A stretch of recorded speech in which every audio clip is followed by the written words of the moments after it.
everyone. Welcome back to Magic Hour channeled message. This is Brooke, and welcome to Nightbird Tarot. Thank you so much for joining me and tuning back in for your Magic Hour channeled message for the week of January 10th to January 17th.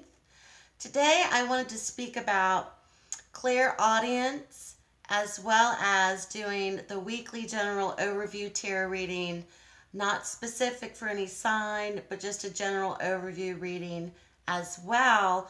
Plus, I'm going to be giving a giveaway, and I'll speak about that towards the end of the video. So please make sure to like, share, subscribe to my channel if you haven't already, and let's get started.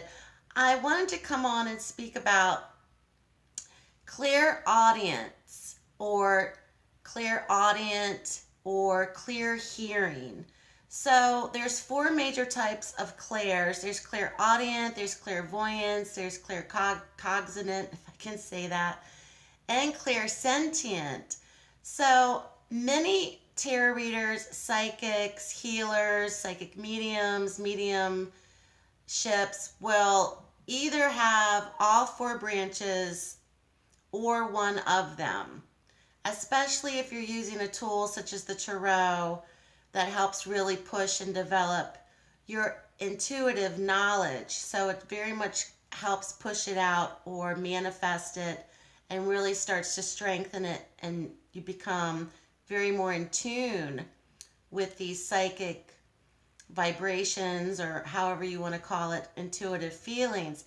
So I wanted to talk about clairaudience for the week, because personally, as a reader, in the very, very beginning, before I'd ever picked up a pack of tarot cards, I did have clairaudient capabilities. I also had clairvoyant capabilities. So that was something that I really didn't understand. And when I was younger, if I needed any information, I would go to the library. So this is like, pre-internet. So I remember when I was like 14, 15 years old, getting into astrology, reading books about the occult, reading my horoscope every day, getting into the zodiac signs, going to the library, reading about the occult and esoteric subjects and all that stuff. And I kind of did it privately because there was no one in my life really that I thought that I could talk to or learn from at that time, until many years later. So the issue with, or the subject of clairaudience is very interesting. It's very broad. I'm not an expert, but I wanted to come on and speak about that on the Magic Hour channel message. And clairaudience is clear hearing. So for instance, for me, from my experience over the years, I hear my name being called. And many times I'll be like, did you call my name? No? Oh. I'll hear my name being called. That's happened to me several times over the years. If that's ever happened to anybody else, please let me know in the comments below. When I'm doing private readings or even here on YouTube, I'll receive audible messaging. So for instance, if you watch me or other readers, or if you're a reader yourself, you'll know what I'm speaking about. And also if you pay attention to other readers, when they're saying, oh, well, they're telling me, or they're telling me, they're actually getting audible messages, however it's coming through for them. Audible words, audible sentences, audible dates, audible times, audible, what do I want to call it? Like an audible word that may also mean something else, names, for instance. So that very much is something that's real with psychic development, I'm sure, as a lot of you know. So clairaudient for me is probably, I'm very clairvoyant and I'm very clairaudient. I can be clairsentient, which is feeling. So very much clairaudience for me. So clairaudience is very fascinating, and it often will come up at the oddest times. It's kind of like being on some sort of psychic frequency or psychic channel.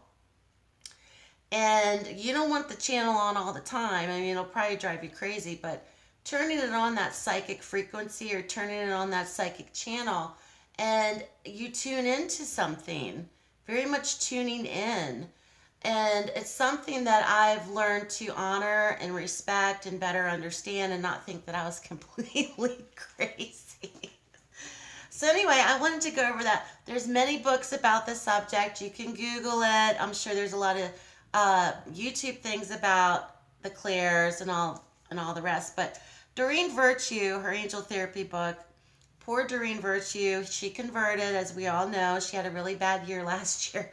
But I really do like this book.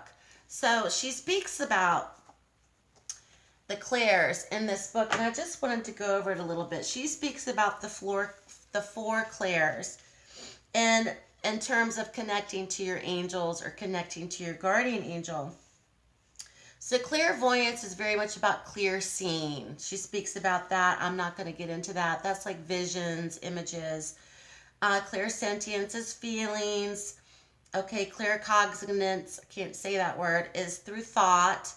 Clear thinking, and sound is clairaudience. So she speaks about hearing your name, celestial sounding music.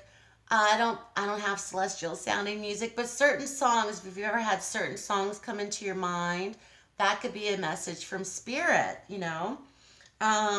Disembodied voices are like a warning. Conversations on TV, that's happened to me many times. Conversations on TV, conversations in public that I overhear from complete strangers. And it's the universe's way of synchronization. So clairaudience is very much about clear hearing. In this book, she speaks about what's your primary clair. Okay, and discovering what your primary clair is. And she has different exercises that you can do for that. So if you've been teased for being too sensitive in your life, if you're sensitive to noise, if you crave quiet, that's another sign that you may have the capabilities to be clairaudient as well. And anyway, I'm not going to get all into the book, but it's pretty fascinating. So, and then she has ways about clearing your clairs to find your primary clair. And I think if you dive into the realm of psychic development, you will probably discover that clearly on your own. So it's very interesting, clairaudient, and clear hearing, being very much hearing something during a reading, very much physically in my mind, but I have heard things outside of my head or outside of my mind, which can very much be a sign of clairaudience as well. Hearing high-pitched sounds, you know, when your ear kind of goes, zzz, that happens to me sometimes. Clear, high-pitched sounds, having like high-pitched hearing, that's happened to me as well. Or hearing as if your ear actually will pop, as if you're, you know, when you're in an airplane and the pressure in your ears start to pop, or if you're at high elevation. So you're receiving guidance, you're receiving messages through sound, okay, through clairaudience. So I just wanted to go over that. I think it's very fascinating. And I think in the next few Magic Hours channel messages, I'm going to be speaking about the other clairs as well. So let's get started with the tarot reading, shall we? I hope everybody's having a good week and having a really wonderful, prosperous, blessed first 10 days of 2018. And I hope you like my hat today. I found it in my closet. I was like, I'm going to put a hat on. Then I was like, oh my God, I look like the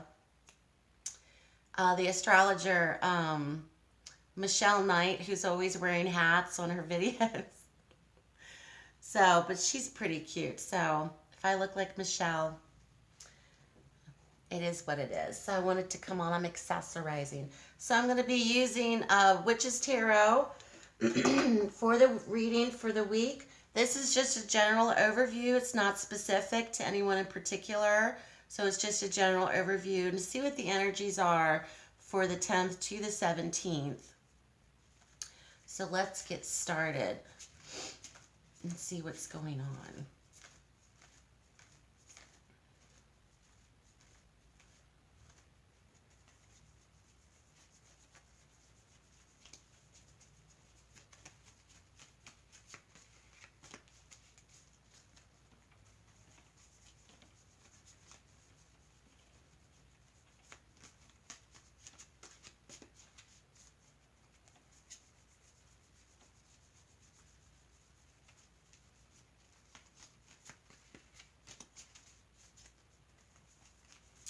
Let's see what's going on. And sometimes during these Magic Hour channel messages, certain astrological signs will come to me for a specific message. So let's see if that comes through today.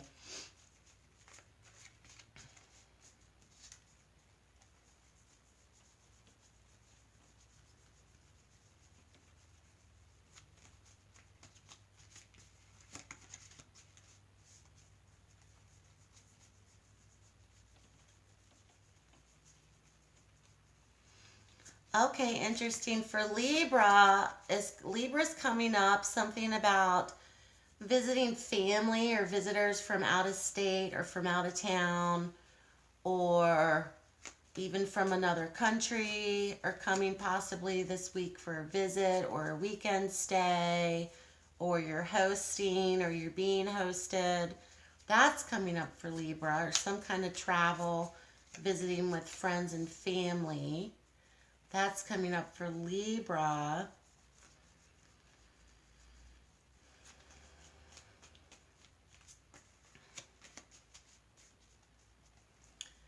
Aquarius, something about the air signs are coming through. Aquarius, something about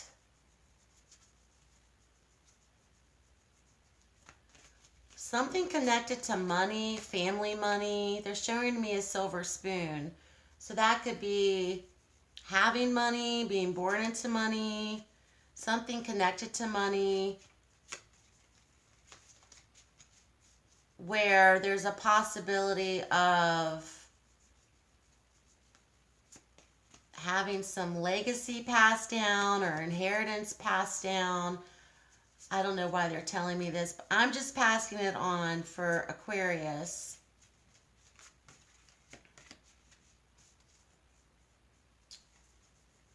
And they're telling me for Taurus to dream big this week. Dream big, dream bigger.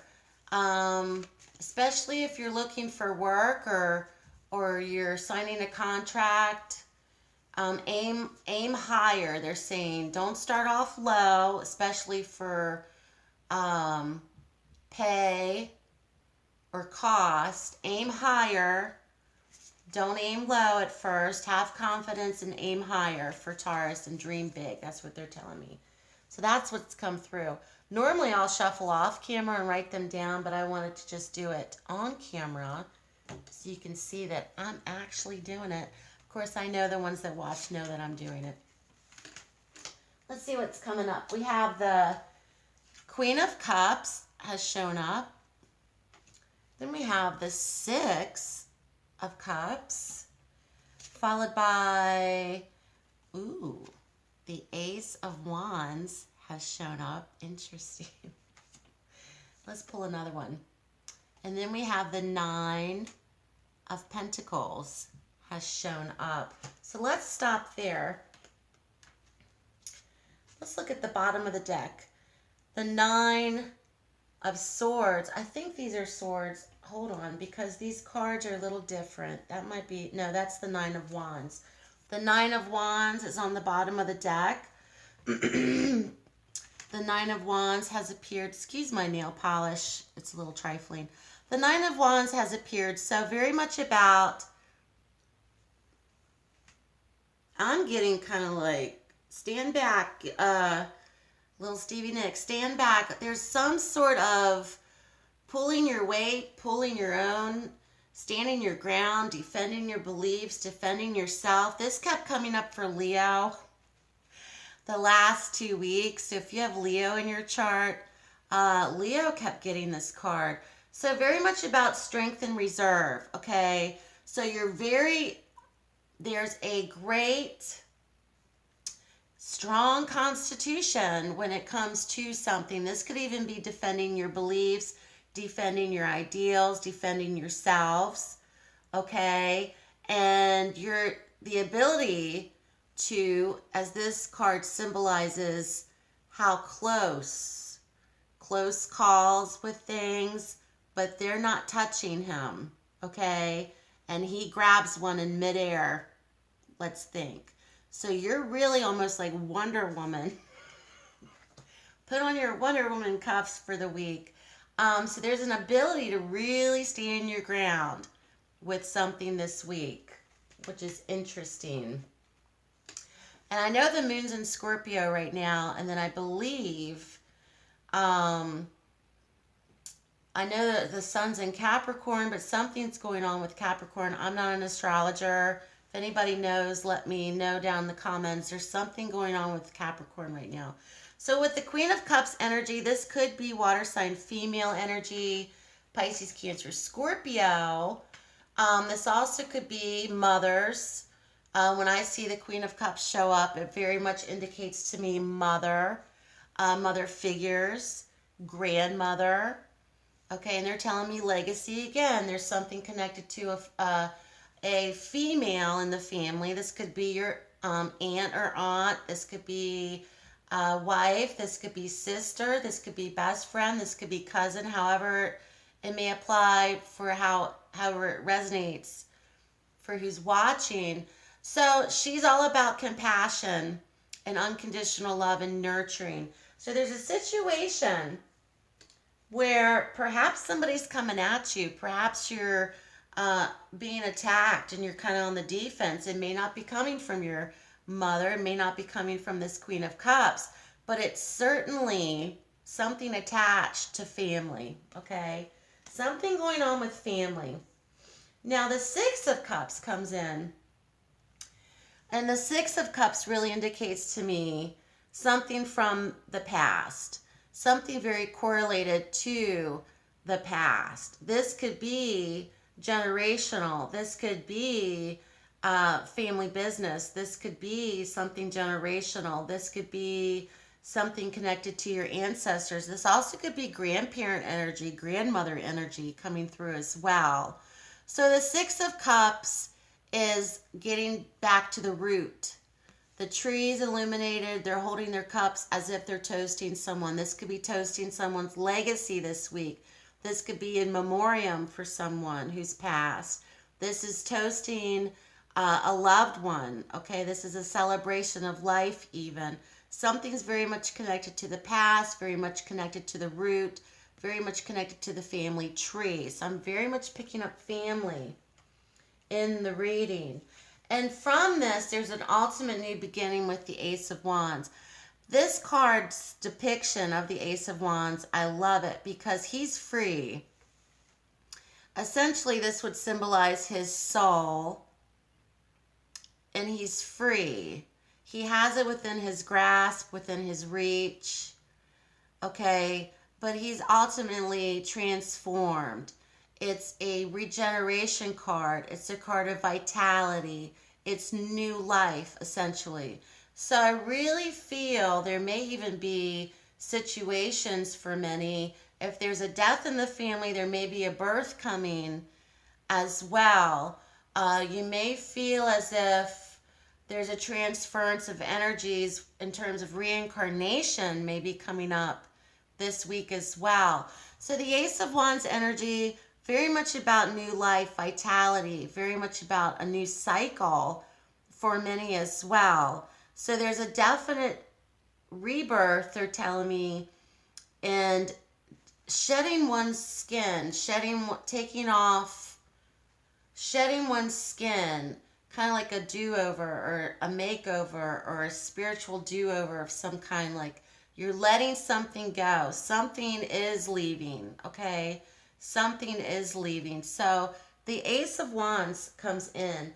And the Nine of Pentacles, this could very much indicate, perhaps for many, things to do with detachment in family relationships, detachment on a spiritual soul level in terms of loss or legacy, but also regaining yourself, regaining your independence, regaining yourself financially independent. This also could be birth of new ideas. This could be realizing or having aha moments of your placement in a relationship, or your placement in your life, or your life is taking you into a new direction. Perhaps a year ago, things were quite different for you, okay? And now you're feeling more fertile. You're feeling more filled up emotionally in terms of self-love. Because the Nine of Pentacles is very much about being independent and finding that love within yourself, so you're then capable of loving other people. And the Nine of Pentacles is also a card of being very financially independent. And this doesn't have to be just for females, okay? This is also applicable to males. So there could be a reference to a woman who is something's very connected to the past. There's some ultimate new cycle or new beginning. This could be pregnancy. This could be birth. This could be motherhood. This could be marriage, okay? So entering into a brand new cycle. And maybe perhaps a lot of people aren't happy with your choice or with the transition or with the change, okay? But feeling more comfortable in your skin, feeling more comfortable in your skin of some kind. So there seems to be with it some form of heartache. The Three of Swords has appeared. So even though you may be walking through that gateway anyway, and it may be causing conflict, and it may be causing heartbreak, and it may be causing pain for other people because they're deeming it a loss, or they're perhaps concerned, or they're not happy with your choice, okay? They're not happy with the decision that you're making. Ultimately, you're going to decide to walk through it anyway because this is what you want, okay? This is what you want. And then we come in with the Six of Wands. So this is a card of victory. This is a card of success, recognition. This is a card of bravery. This is a card of applause. And in this depiction, she's very aware and very aligned with herself. And she's comfortable, and things are now lining up for her. Things are now feeling more aligned for her. So there's some sort of action being taken that's really going to, in the long run, be something that's more authentic and more aligned and more centered with your true self, okay? Some form of letting something go, or taking off the mask, or living a more authentic life, or making a decision to be more true to yourself. So that's an interesting reading for the 10th to the 17th. That's very interesting reading. So I hope that was helpful, if it resonated for anyone who's watching. And before I go, I wanted to tell you about the giveaway that I'm doing. When I was speaking about angels, and I'll speak about many types of my interests on this show, I need a sponsor on my Magic Hour show. I wanted to give away something, and I'm very into collecting crystals and stones and all that kind of thing. But I have, and I use this a lot in my meditations and prayer and in my own private readings. I wanted to give away 2 pieces of selenite. And selenite is a beautiful stone. It's very soft. You could nick it with your finger. I have 2 pieces left, and I wanted to give them away because selenite's very much connected to the goddess of the moon, who is Selene. It's very much a vibrational stone in terms of angelic vibrations. It's very much a stone of protection. It's very much a stone of positive energy. And they're beautiful. They're beautiful. These are probably about 2 inches, maybe a little longer. So I have 2 pieces of selenite that I want to give away. I can only ship them to those who are watching within the United States. If you wanted to have them, well, no, I'm not going to ask anybody to pay for postage. So anyway, within the United States, and I will charge them. I will charge them, and I wanted to give them to you, to whoever would like to have them, because it's a beautiful stone, and I just love selenite. When I'm doing readings, I'll hold them in my hand. I'll put them on my tarot cloth. I'll sit them on my altar. So if you'd like to win one of these, you can email me at nightbirdtarot@gmail.com. Please make sure to subscribe to my channel, or you can have a comment below if you'd like to be the winner, and I will randomly choose a winner. So I'm not just going to be like, oh, she gets it and you don't. I'm going to randomly choose someone. So if you're interested, please leave your comments below. So thank you all so much for watching. I hope everyone has a blessed week. And let's see what happens with the tarot reading in the week ahead. So thank you so much for watching. Have a blessed week. Take care. And I'll speak to you soon.